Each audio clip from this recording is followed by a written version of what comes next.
আসসালামু আলাইকুম। সকাল ৭টা। আজ মঙ্গলবার ২৮শে বৈশাখ, ২৮শে রমজান, ১১ই মে। বাংলাদেশ বেতার খবর পড়ছি মঞ্জুরুল হক। শুরুতেই শিরোনাম। কোভিড-১৯ ভারতে নজিরবিহীন বিপর্যয়ে গভীর দুঃখ প্রকাশ করে মহামারী মোকাবেলায় একসঙ্গে কাজ করার অঙ্গীকার পুনর্ব্যক্ত করলেন প্রধানমন্ত্রী শেখ হাসিনা। লকডাউনের শিথিলতার সুযোগ নিয়ে স্বাস্থ্যবিধি উপেক্ষা করে জনগণের এক জেলা থেকে অন্য জেলায় ভ্রমণের সিদ্ধান্ত আত্মঘাতী, বললেন স্বাস্থ্যমন্ত্রী। করোনা টেস্ট রিপোর্টে বিএনপি নেত্রী বেগম খালেদা জিয়ার আসল জন্মদিন প্রকাশ পেয়েছে, মন্তব্য আওয়ামী লীগ সাধারণ সম্পাদকের। চলতি মাসের শেষ দিকে পরীক্ষামূলকভাবে চালু হচ্ছে দেশের প্রথম মেট্রো রেল সার্ভিস। দেশে করোনা ভাইরাসে আরও ৩৮ জনের মৃত্যু, নতুন আক্রান্ত ১,৫১৪ জন। আগামীকাল দেশে আসছে চীনের তৈরি ৫ লাখ ডোজ টিকা। গাজায় ইসরায়েলি বিমান হামলায় শিশুসহ ২০ জন নিহত। পার্লামেন্টে আস্থা ভোটে হেরে গেলেন নেপালের প্রধানমন্ত্রী কেপি শর্মা ওলি। করোনা আক্রান্ত দেশটিতে নতুন রাজনৈতিক অনিশ্চয়তা সৃষ্টি। এবং ঢাকায় বাংলাদেশ প্রিমিয়ার লিগ ফুটবলে ৩টি খেলা অনুষ্ঠিত হবে আজ। শিরোনাম শুনলেন। নিজে সচেতন হন, করোনা সংক্রমণ রোধ করুন। ঘরের বাইরে সবসময় মাস্ক পরিধান করুন। সাবান পানি দিয়ে ঘন ঘন হাত ধুয়ে ফেলুন অথবা হ্যান্ড স্যানিটাইজার ব্যবহার করুন। সামাজিক দূরত্ব মেনে চলুন। জরুরি প্রয়োজন ছাড়া বাইরে না গিয়ে ঘরেই থাকুন। মনে রাখবেন, স্বাস্থ্যবিধি মেনে চলাই করোনা মহামারী থেকে মুক্তির একমাত্র উপায়। এবার বিস্তারিত। প্রধানমন্ত্রী শেখ হাসিনা কোভিড-১৯ মহামারীতে ভারতে নজিরবিহীন বিপর্যয়ে গভীর দুঃখ প্রকাশ করেছেন।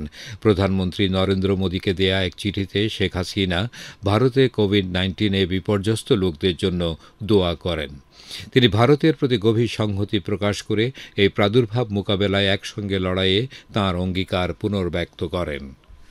স্বাস্থ্য ও পরিবার কল্যাণমন্ত্রী জাহিদ মালেক বলেছেন, ঈদে ঘরমুখ মানুষ লকডাউনের সামান্য শিথিলতার সুযোগ নিয়ে দল বেঁধে গাদাগাদি করে স্বাস্থ্যবিধির কোনোরকম তোয়াক্কা না করে যেভাবে ফেরি পারাপার সহ এক জেলা থেকে অন্য জেলায় যাতায়াত করছে তা একেবারে আত্মঘাতী সিদ্ধান্তের শামিল। তিনি গতকাল দেশের 4টি সীমান্ত এলাকার বিভাগীয় পর্যায়ের কর্মকর্তাদের সঙ্গে অনলাইনে ভারতীয় নতুন ভ্যারিয়েন্ট মোকাবিলায় করণীয় সম্পর্কে জরুরি দিক নির্দেশনামূলক মতবিনিময় সভায় একথা বলেন। স্বাস্থ্যমন্ত্রী বলেন, পার্শ্ববর্তী ভারতে নতুন ভ্যারিয়েন্টের কারণে প্রতিদিন হাজারো মানুষ মারা যাচ্ছে। ভারতীয় নতুন ভ্যারিয়েন্ট এখন নেপালে ছড়িয়ে গিয়ে সেখানে ভয়াবহতা সৃষ্টি করেছে। এই ভ্যারিয়েন্ট এখন এদেশেও চলে এসেছে। এরকম দুর্যোগপূর্ণ সময়ে এই ভাইরাস দেহে নিয়ে ঈদে ঘরমুখ মানুষ গ্রামে চলে গেলে সেখানে থাকা পরিবার পরিজন সহ গ্রামবাসী গণহারে আক্রান্ত হতে পারে। জাহিদ মালেক উদ্বেগ প্রকাশ করে বলেন, শহরাঞ্চলেও মানুষ এখন বেপরোয়া চলাফেরা করছে। ঢাকাসহ দেশের বড় বড় বিভাগীয় শহরে শপিং মল সহ বিভিন্ন যানবাহনে গাদাগাদি করে মানুষ চলাফেরা করছে। স্বাস্থ্যমন্ত্রী সকলকে হুঁশিয়ার করে দিয়ে বলেন, এ ধরনের বেপরোয়া চলাচল দেশে ভারত নেপালের মতো ভয়াবহ অবস্থা সৃষ্টি করতে পারে। এ কারণে সীমান্তবর্তী প্রতিটি এলাকার দায়িত্বরত সংশ্লিষ্ট কর্মকর্তাদের কঠোরভাবে কাজ করার নির্দেশ দেন মন্ত্রী। চলমান লকডাউনে দূরপাল্লার আন্তজেলা বাস সার্ভিস বন্ধ থাকলেও লোকজন বিকল্প উপায়ে ঝুঁকি নিয়ে বাড়ি ফেরার চেষ্টা করছে।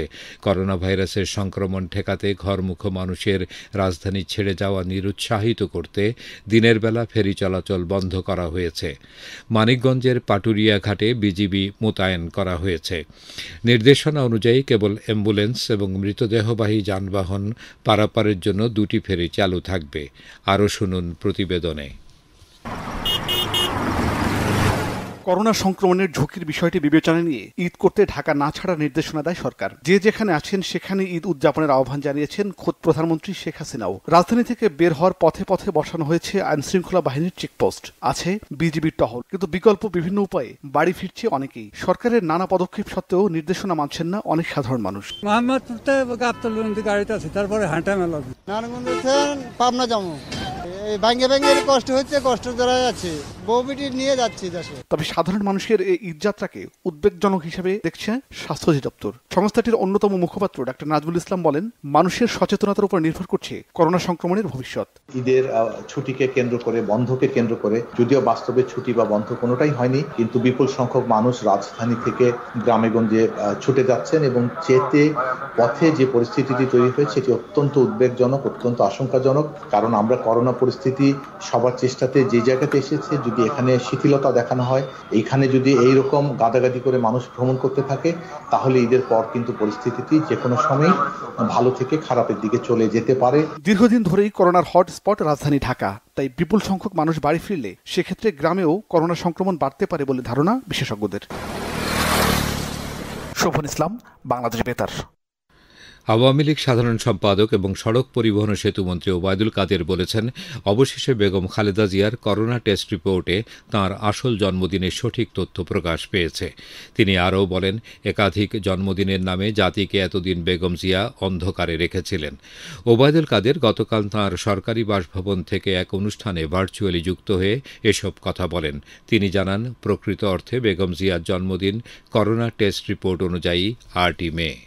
হাতের তালু দিয়ে যেমন আকাশ ঢাকা যায় না, তেমনি চিরকালের সূর্যকে আড়াল করতে পারে না ক্ষণিকের মেঘ।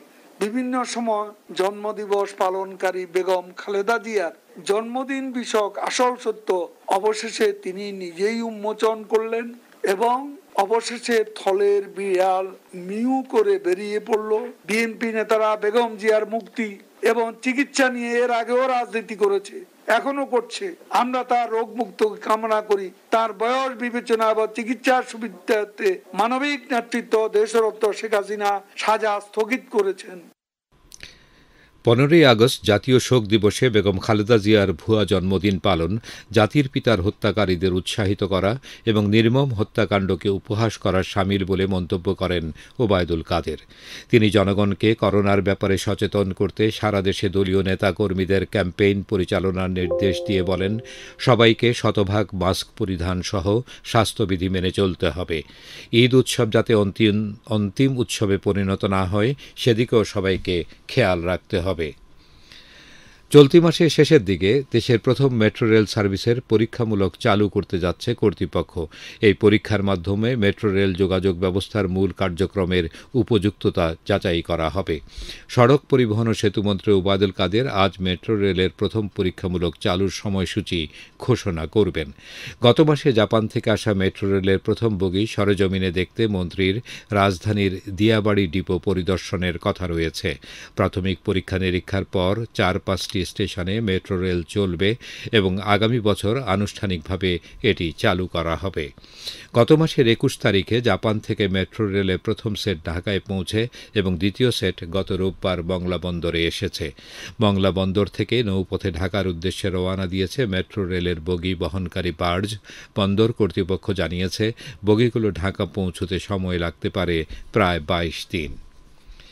দেশে করোনা ভাইরাসে আরও 38 জন মারা যাওয়ায় মৃতের সংখ্যা দাঁড়িয়েছে 11,972 জনে। গতকাল ঢাকায় স্বাস্থ্য অধিদপ্তরের এক সংবাদ বিজ্ঞপ্তিতে এ তথ্য জানানো হয়।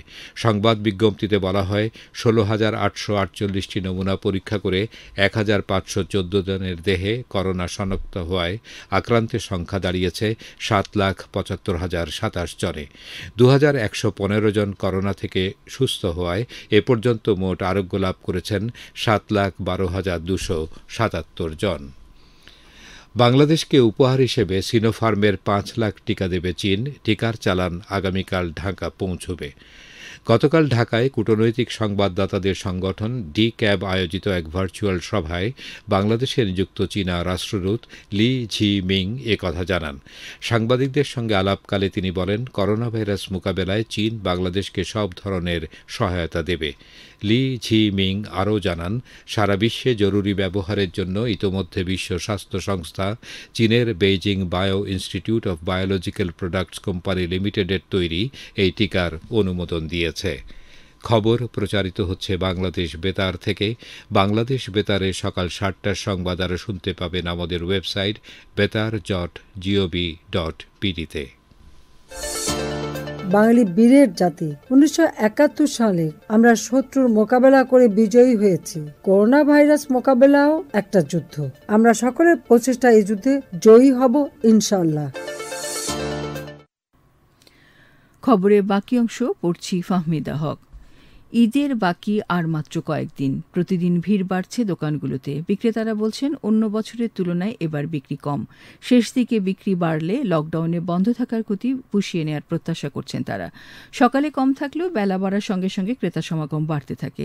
শিশু ও মেয়েদের কাপড়ের দোকানগুলোতে ক্রেতা সমাগম বেশি লক্ষ্য করা যাচ্ছে। বিস্তারিত শুনুন প্রতিবেদনে।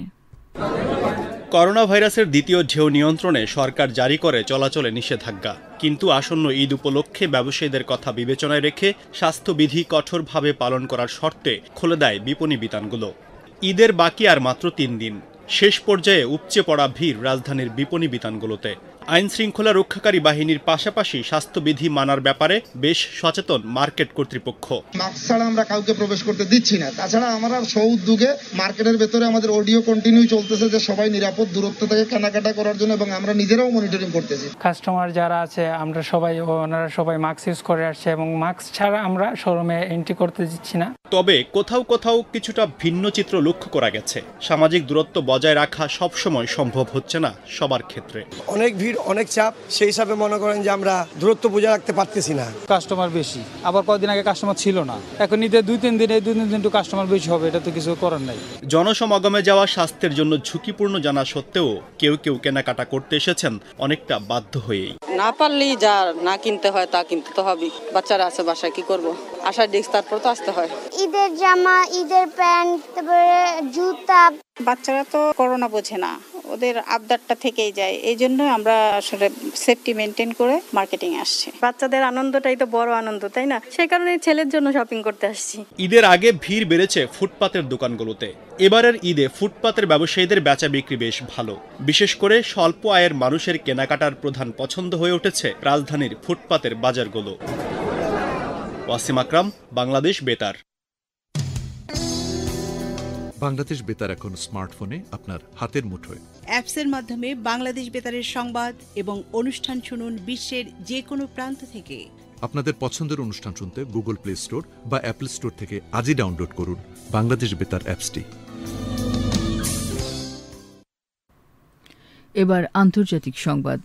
বিশ্বজুড়ে করোনা ভাইরাসের মৃতের সংখ্যা 33,17,000 ছাড়িয়েছে এবং আক্রান্ত হয়েছেন 15,95,00,000-এর বেশি। আক্রান্তদের মধ্যে এ পর্যন্ত 13,72,00,000-এর বেশি মানুষ সুস্থ হয়েছেন। এদিকে ভারতে আজ সকাল পর্যন্ত গত 24 ঘণ্টায় 3,800-র বেশি লোকের মৃত্যু হয়েছে। এ নিয়ে দেশটিতে মৃত্যুর সংখ্যা 2,50,000 ছাড়িয়ে গেছে। একই সময় আক্রান্ত হয়েছে 3,29,000-এর বেশি মানুষ।